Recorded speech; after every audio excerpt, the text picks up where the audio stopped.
Welcome to the CSAE Research Podcasts, a series of conversations about research taking place at the Center for Study of African Economies at the University of Oxford. I'm Chris Woodruff, Professor of Development Economics at the University of Oxford and a member of CSAE. Today we'll be discussing the research behind the paper Information and Bargaining Through Agents, Experimental Evidence from Mexico's Labor Courts, published in the Review of Economic Studies. Well-functioning courts are essential for health of both financial and real economies, but courts don't function well in most low-income countries. The root causes of poor performance are not really well understood. In this study, we use field experiments with ongoing cases to analyze sources of dysfunction in Mexico's largest labor court. Joining with me today to discuss the project are Joyce Sadka, Professor of Research at the Instituto Tecnologico Autonomo de Mexico, or ITAM, in Mexico City. Welcome, Joyce. Hi, Chris. Thank you very much for inviting me. And Enrique, Professor of Economics at Michigan State University. Hello. Welcome, Enrique. Thank you. Glad to be here. And welcome, everybody. Let's jump right in and start with the research. Joyce, what's the role of labor courts in Mexico? Labor courts in Mexico are supposed to adjudicate all firing disputes or disputes about fringe benefits or disputes that may be about collective bargaining, not necessarily about individual labor rights. And courts historically were meant to be conciliation and arbitration boards so that they attempted first to conciliate and then they adjudicate the cases that do not come to any kind of settlement. And it's important to mention that Mexico doesn't have any unemployment insurance, and that means that the severance pay, which is paid to workers who are fired, is basically their only social insurance that will help them possibly, if they get this payment quickly, to search for a job and not go to a worse job. So labor courts are very important for the functioning of the labor market in Mexico. And we worked with the Mexico City Labor Court. And tell us something about how big that is. How many cases are there in the labor court in Mexico? It's a big court. It received, at the time we were working on these experiments, it received over 30,000 filings per year. And at the time that it closed its doors, when there was this labor reform that maybe we'll talk about in a little bit, it had over 120,000 case files open, which means not only is it a very big court, it's the biggest labor court in Mexico, it also has a very large backlog, maybe approximately 4 years if it were to finish the cases about as fast as it gets them. But it doesn't finish the cases about as fast as it gets them. So we could think of the backlog as being even more than 4 years.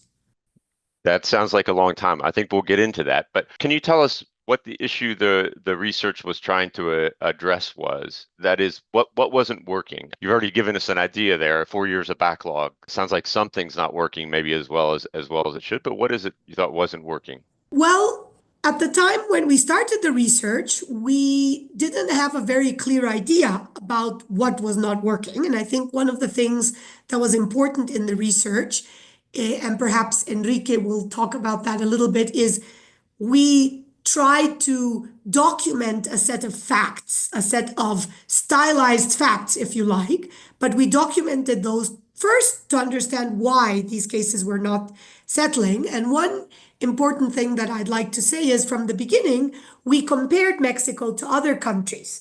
Mexico, as you probably know, is part of the OECD. So we compared Mexico to OECD countries, but we also looked at some countries in Latin America, like Chile, perhaps Brazil, and we looked at the difference in settlement rates. And we looked at the US as well and compared. And what we found is that Mexico had lower settlement rates than a lot of other countries, in spite of two things that are true about the vast majority of the labor lawsuits, which is they're not very high quantity. And because of how the labor law is structured in Mexico, they are not legally very sophisticated or very complicated. And this would tell us, from the point of view of economic theory on bargaining, that most of these lawsuits should come to a settlement immediately or very early in the process. And we did not find that empirically. So that, I think, was like the starting point for this research. And when you say they aren't very big quantitatively, you mean the size of the case, not the number of cases. We've already talked about the number of cases. So this is the size of the cases is That's small. right. What is a typical case? A typical case is a worker who probably earns about 500 to 700 US dollars per month, who has worked about 18 months and is probably in their late 20s or early 30s or mid 30s, around that range between 28 and 35, 36, and probably is being fired for one of two reasons. Either there wasn't a good match between the worker and the firm to begin with, and so that worker really wasn't very productive in that job. And another very important reason for workers to be fired is really the firm is not doing very well financially, market conditions, or the firm is just not very productive. We have to remember that Mexico has a very large informal sector, and it also has a very large proportion of small and medium, but kind of on the small side firms that don't grow much. And part of the reason they don't grow much is the labor law itself, because severance pay is a lot for a firm that has hired a worker for a short period of time and needs to get rid of that worker. A lot of firms don't want to formalize even their employment relationships to avoid this cost of firing. There are, of course, other factors, macroeconomic factors, factors that have to do with credit, but labor law rigidities have something to do with the configuration of firms in Mexico. Right. Okay. So Enrique, can you talk us through the design of the project? I mean, so first of all, Joyce says we didn't really know at the beginning what the problem was. So how did you think about the design at the beginning of the project to try to figure out what is it that the research should try to uncover and unpack about what the problems were?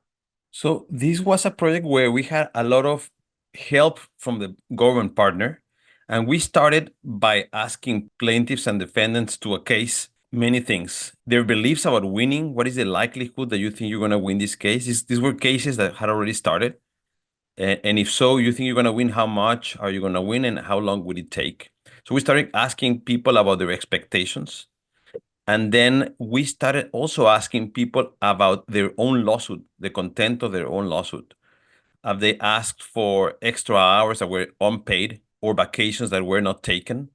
And then we realized that this environment was one where parties were overconfident. They all thought plaintiffs and defendants were going to win this case. The probabilities of winning a given case summed to 1.5. And also where they had very little information, not only about what the law mandated they should entitle them to, but also about their own lawsuit. They half of the workers didn't know what was written in their own lawsuit. So there was an environment where information was scarce and where parties seemed to be overconfident in the likelihood of winning. And we learned that just by asking, like almost like anthropologists, went there and asked people, try to find out what they were thinking. That's the way we started. Can you say something about the design then? How did you then come up with the design for the project? Yes. So once we established that information seemed to be a problem, we then looked at the literature, the theory literature, and several strands of literature suggested that informational problems and overconfidence could lead to low settlement, to the breakdown of bargaining. So there was a happy coincidence that theory was clear on what can cause the breakdown of bargaining, and also our empirical work suggested that indeed those conditions seem to be present there. And the solution, the theory solution is, in both cases, in overconfidence and asymmetric information, well, let's try to provide information that is objective and trustworthy. And so that's what we did. Let's say we designed an experiment. We wanted to provide information as objective as possible and as useful as possible. So we designed what we call the calculator, which is just a machine learning prediction algorithm for predicting case outcomes of cases that have been closed but are similar to yours. For each person, we had a predictive, three quantities predicted: likelihood of winning, amount of winning conditional on how long it would take, and we also had an estimate of how long it would take. And we designed an experiment where to certain parties to a conflict, plaintiffs and defendants, we gave this information. It was condensed in one sheet. It was just before the hearing, and to some other parties randomly, we didn't give this information. That was the main design. Can I just ask? It sounds like I, every case must be different, and so you've taken the characteristics of the case and you've come up with a number that says here's what you'll win. How do workers react to that? I mean, how do the parties react to that? They must think, wait, I know what my case is. You're giving me a number. Can you say something about where the number comes from, and then also kind of how you take into account the fact that workers know something about their case? Yeah, that's a very good point. So the cases were taken from historical case files, so cases that have been already closed. We try to make this sample as representative of previous cases, but we have like 5,000 of those closed cases, historical cases. And then the estimates map characteristics of those cases, like which industry did the worker work in, the tenure of the worker, the salary of the worker. And these last two characteristics, for example, are very important for severance because severance involves a formula that is a function of tenure and salary. So with these characteristics, we estimated predictive models on the historical data set, what we call the calculator. And then we provided this information, this predictive information for each case, ongoing case. We took these covariates, salary, tenure, industry, and others, and then predicted outcomes using those cases covariates. Now, you're right that not all cases are the same. And so we were very careful to tell workers and plaintiffs and defendants that these were averages of previous cases, closed cases, and that it didn't exactly predict their own case, but at least they were precise on average. We also provided some information of what the law mandates, not just the statistical prediction, to make sure they had the complete picture, what the law mandates and what our model predicts. But we're careful to say that these predictions have error. Great. So, and then what did we find? Can you summarize the outcomes of the intervention?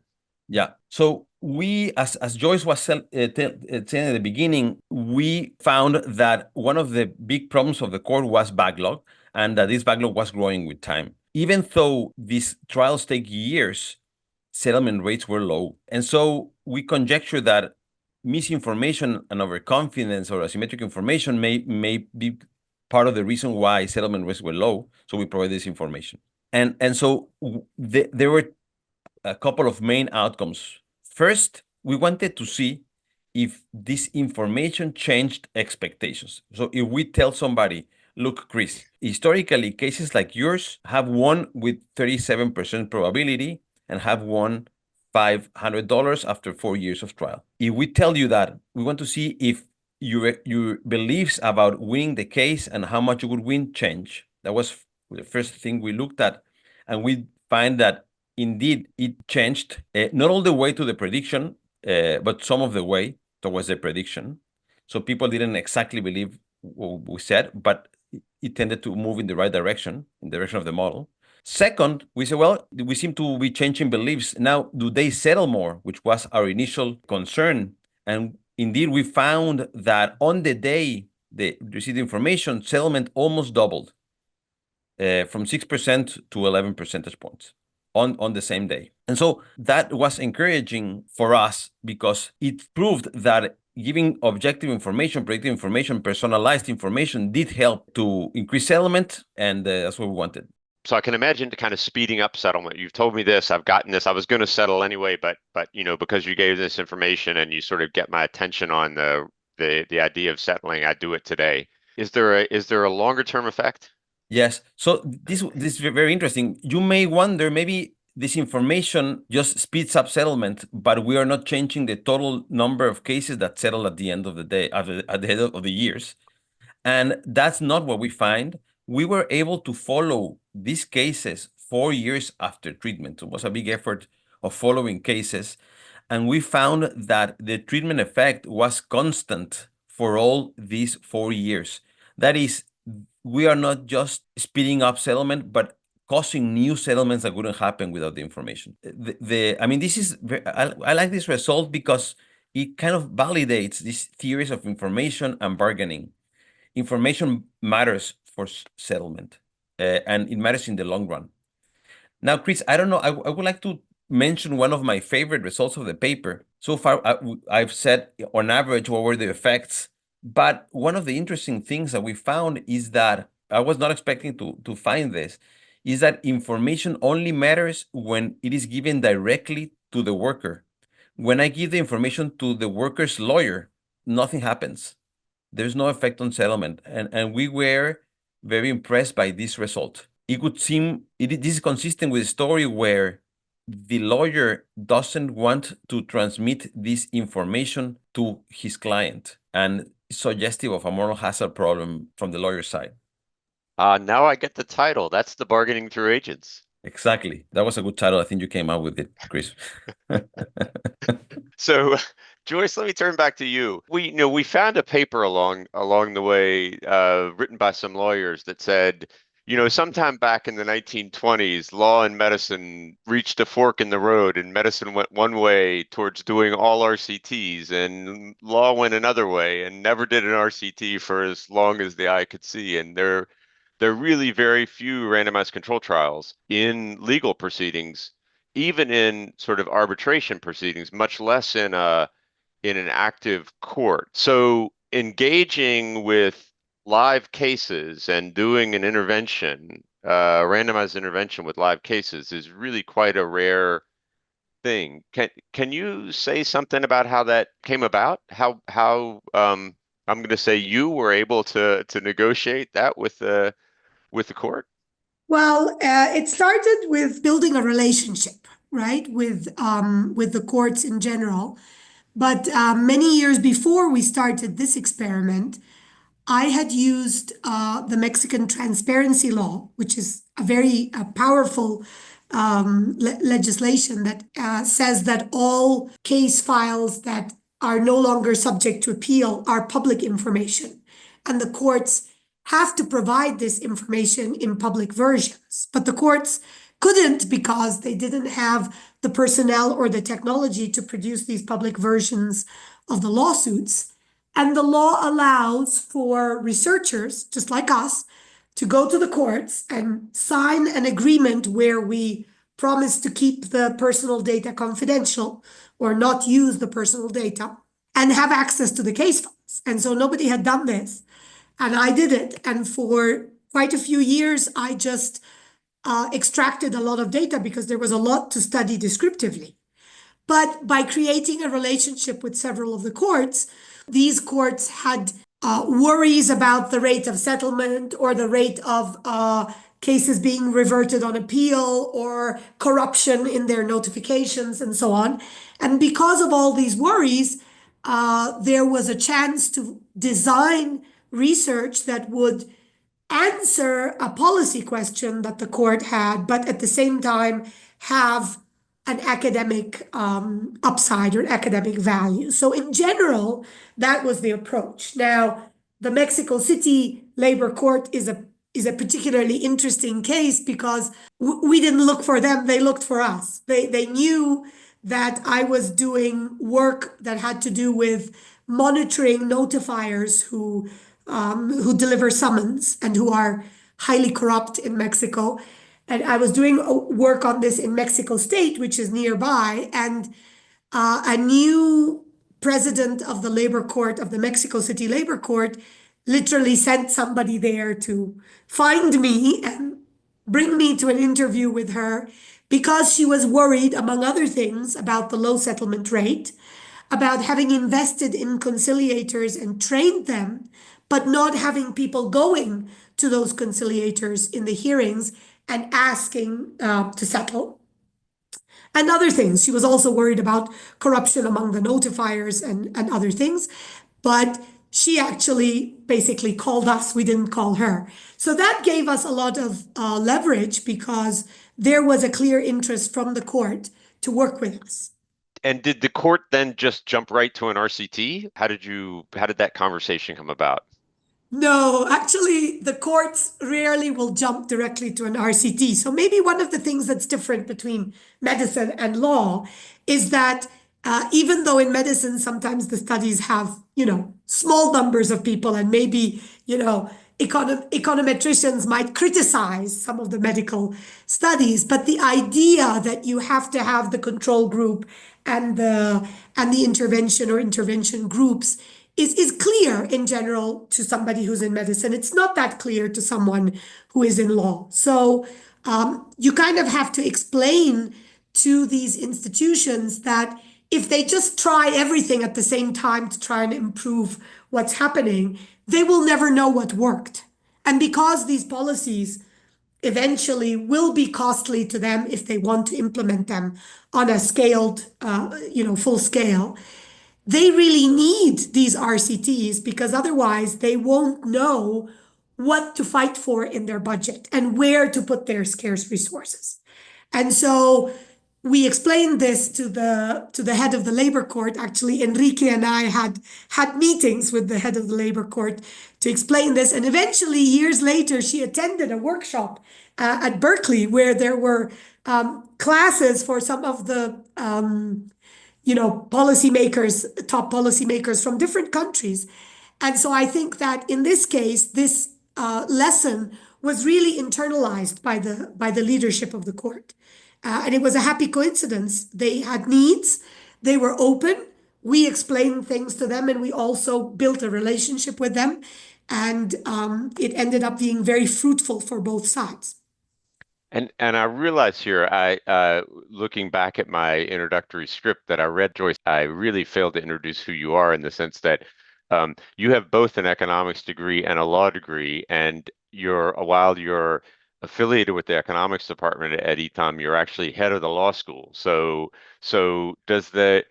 how much does that help in these conversations to be? I mean, ETAM is certainly one of the best law schools in Mexico. How much does it help to have the entry point of ETAM's law school when you're engaged in these conversations? It's very helpful. ETAM is very well known as the top economics school, and it started as an economics school, but it has a very good law school that started also some 45 years ago. What's very important is that ETAM signs these confidentiality agreements with the researcher. So we agree that we will put into place all the procedures to make sure that we take the right care of the personal data that's in these case files.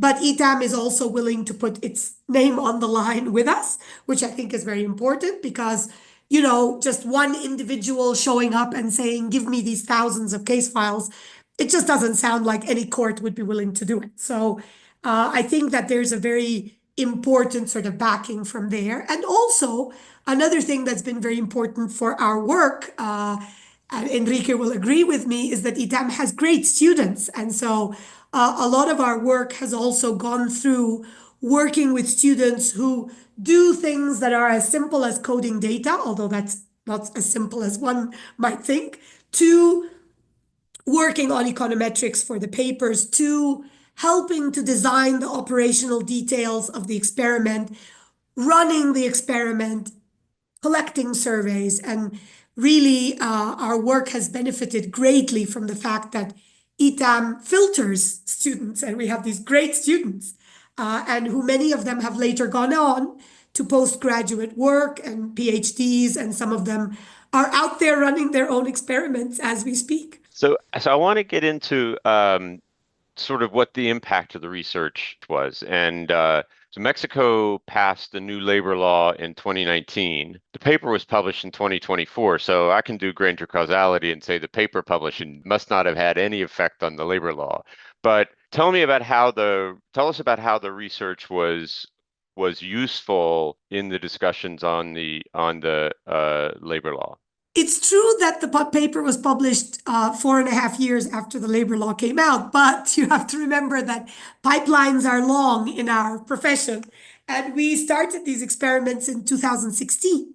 And actually, the last of the experiments that we report on in the paper was run between the summer of 2017 and the fall of 2019. So, in fact, we already had some results at the time that the labor law was being discussed. So, the labor law was reformed for a series of reasons. Some of them were internal to Mexico, but many were external, and they had to do with free trade agreements in general. There were other trade agreements, but the biggest that made the difference was the USMCA. And when Mexico was trying to pass the labor law in order to pass the revision of the treaty and ratify the treaty, I worked on a small proposal in March of 2018, and it was submitted. I worked with the head of the labor court, and we submitted a proposal for the labor law in March of 2018, but it didn't pass because the government was changing. The PRI was going to lose power, and a new left-wing party for the first time was going to take power in Mexico. And when that happened, the president of the labor court, the same person who had sent people to call me from Mexico State to come work with her in the labor court, started a legislative group, basically. And this legislative group met every week from May of 2018 to November of 2018. And in this group, there were some academics, very few, I was one of them. There were people from international organizations, like the ILO, like the Inter-American Development Bank. There were people from unions, there were people from government positions, Secretary of Labor from the state, Undersecretary of Labor from the Federation, those kinds of people. And in those meetings, I had the opportunity to show preliminary results from our experiments. And that led them to understand that the worker himself or herself being in the conciliation hearing was very important, following what Enrique just told us about a short while ago.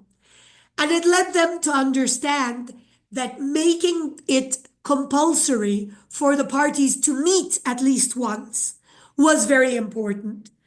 And eventually, what happened after showing them all these results is that they asked me to help to put together the procedure that would be applied. So literally, what happened is that the 2019 labor law, which is still valid in Mexico, essentially codifies that last experiment that we report on in the paper, which was pre-lawsuit conciliation, not intervening in the cases that were already filed, but intervening with workers who had a firing dispute, but had not yet hired a lawyer. And so that got codified into the law, and that has opened a lot of doors for us to have policy influence, but also to build infrastructure that will allow us in the future to do research without having to collect data from paper files and take so long to get results from our experiments. Meaning digitized data. That's right. I'm now collaborating on a couple of large technical assistance projects, and we've kind of moved into creating online case management systems for the conciliation centers and then also for the labor courts. And the idea is that we're hoping to move to a paperless system where there's a lot of data online, and therefore the future calculators that could be calibrated may be even more exact or less inexact, if we follow what Enrique said, than ours was, because we will now have access to a lot more data. And this will allow parties to have more information and make better decisions. One of the things then that came out of the law was a pre-suit conciliation phase. and a new institution, which is the Conciliation Center. Again, one in every state. So there's a Conciliation Center in Mexico City. And we can talk a little bit about the work that we're beginning to do at the Conciliation Center in Mexico City. But I want to also point out then that it also meant that they took the courts themselves and moved them from a set of courts under the labor ministry to a new set of courts under the judiciary. So while the Mexico City Labor Court that we work with carries on with the cases that had already been filed, once those cases are finished 6 or 8 years from now, that court will disappear, and the new court is there. So in a sense, there's an opportunity here. Enrique, I want to ask you about this. We had 4 years, at least 4 years of backlog in the Mexico City labor courts. And in a sense, poof, it's all gone. We're starting afresh with new labor courts that have this pre-conciliation phase before them. Maybe the chance for the labor courts not to get so much of a backlog. But is that a reality? And how do we prevent the new courts from becoming as clogged and having as long a backlog as the old courts had? So I think the objective of the conciliation centers is precisely to aid parties to reach an agreement before filing a lawsuit. And so we think many of these disputes could be solved before reaching this costly stage of involving lawyers, courts, and judges. We are starting to work with the Conciliation Center in Mexico City.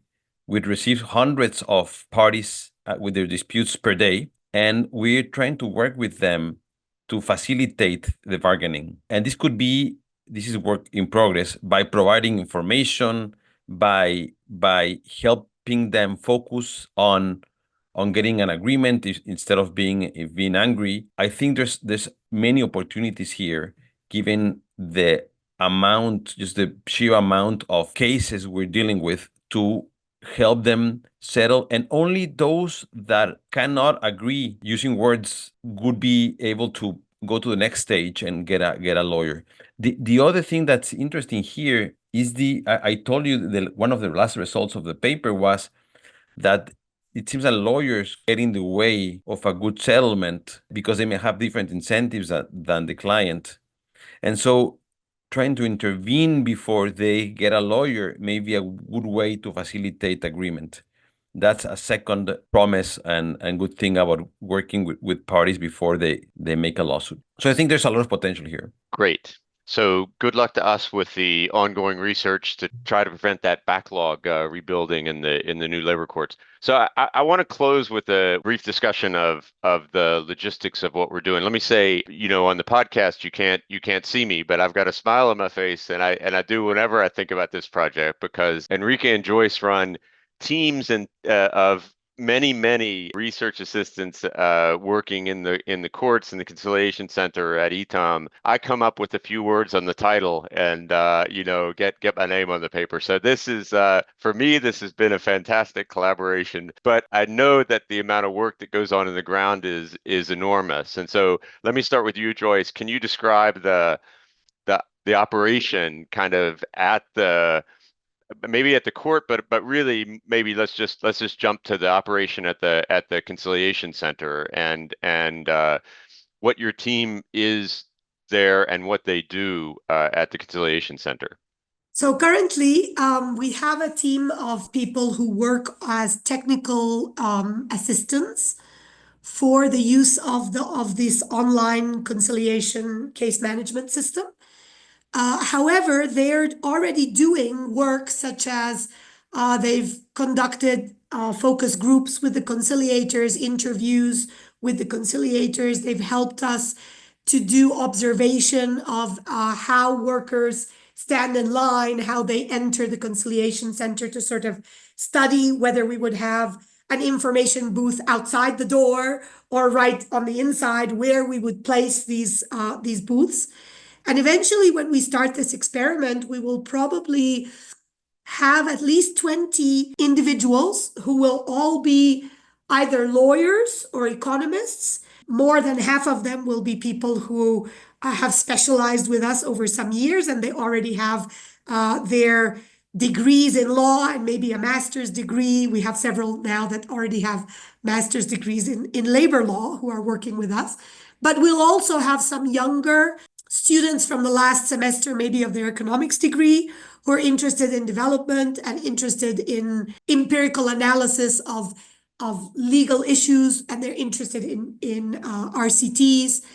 And they will be there giving information to people, supervising that the conciliators operate whatever that we need them to operate at the beginning of a hearing, like having the parties watch a video. We'll have some tablets where they will be able to watch those videos and so on. What's most difficult in this kind of implementation, in my opinion, is making sure that the experiment is clean. And what's very important is making sure that every single enumerator, interviewer, operational personnel, from the youngest to the oldest, from the ones that know lots about economics and others that know little about economics but more about law, all understand how the experiment has to be run, what not to do so that you don't mess up the control and the intervention groups. And I think also they need to be inspired, because this is a difficult job to do. You meet resistance, even if the conciliation center itself is willing to work with you. It has 90 conciliators, and some of them will be resistant to the work. Some of the parties may be resistant. You need to understand the treatment of the personal and confidential data.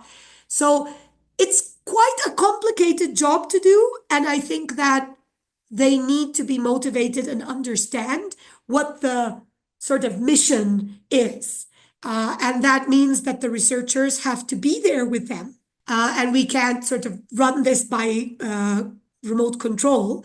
And that, I think, is one of the roles that I have, is making sure that this runs in a way that corresponds to the design of the experiment. I think that's Right. what's very difficult to do. And then when we get the data from the experiment, it all comes back to ETOM, to the team of researchers there. And Enrique, maybe you can just give us a brief description of kind of what you kind of manage that team quite a lot, and what the work is, and how that operation works. Yes, sure. Let me say that, but let me say something very quickly before that. Joyce is, I mean, it's a special person. I think if we weren't for Joyce, this would be hard to do. And the communication between Joyce, the team of Joyce, and the leaders at the labor courts is essential to get the support the research needs, but also to translate the research output to policy.